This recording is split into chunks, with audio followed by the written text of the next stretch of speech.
La caféine ne fait pas que vous empêcher de dormir, elle reprogramme littéralement votre cerveau pendant la nuit.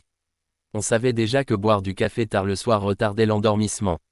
Mais une étude révolutionnaire menée par l'Université de Montréal vient de démontrer que la caféine va bien plus loin, elle modifie l'activité de votre cerveau, même pendant votre sommeil.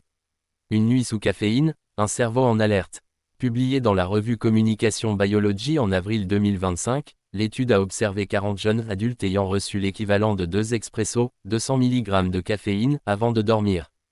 Résultat, même plongés dans le sommeil profond, leur cerveau restait anormalement actif. L'électroencéphalogramme révélait des ondes cérébrales similaires à celles observées en état d'éveil, réduisant les phases réparatrices du sommeil.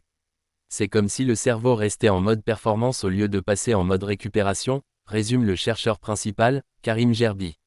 Le cerveau en état de criticalité.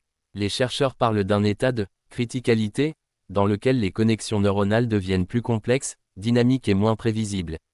Ce phénomène est généralement associé à la vigilance, à la créativité ou à la résolution de problèmes, bref, des états liés à l'éveil, pas au repos.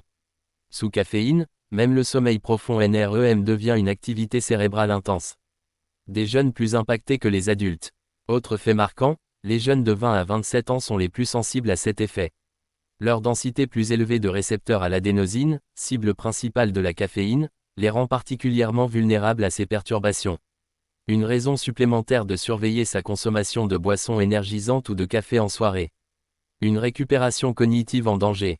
Le plus inquiétant, cette altération des ondes cérébrales touche directement les fonctions de récupération cognitive, de consolidation de la mémoire et de régulation émotionnelle. En d'autres termes, même si vous dormez, votre cerveau ne se repose pas vraiment. Il travaille, mais dans le vide.